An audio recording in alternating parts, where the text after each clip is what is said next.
Malta m'għamlet l-ebda ftehim biex tissieħeb f'xi koalizzjoni kontra l-Istat Iżlamiku.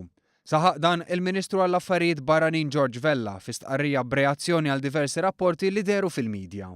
Rapporti li jimplikaw li pajjiżna ingħaqad f'koalizzjoni mmexxija mill-Istati Uniti kontra dan il-grupp terroristiku. Fl-istqarrija ntqal li filwaqt li Malta tirrikonoxxi li l-Istat Iżlamiku huwa ta' theddida mhux biss għall-Iraq, is-Sirja u r-reġjun iżda l-kumplament tal-komunità internazzjonali, il-Ministeru jikkjarifika li pajjiżna m'għamel l-ebda ftehim mal-Amerka sabiex jissieħeb f'xi koalizzjoni ta' dan it-tip. L-istqarrija tagħmel referenza wkoll għall kundanna li Malta għamlet bil-qawwa kollha fil-fora internazzjonali kontra l-vjolenza tal-Istat Iżlamiku. Dan fl-istess waqt li offrit appoġġ morali u politiku fil-ġlieda kontra t-terrorizmu imwettaq minn din l-organizzazzjoni.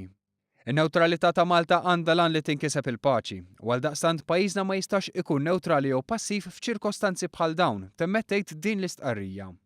Fost il-pajjiżi li naqdu mal-koalizzjoni kontra l-Istat Iżlamiku immexxija mill-President Amerikan Barack Obama hemm diversi pajjiżi Arab, fosthom l-Eġittu, l-Iraq, il-Ġordan, il-Lebanon, is-Sawdi Arabja, il-Qatar u l-Emirati Arab Magħquda.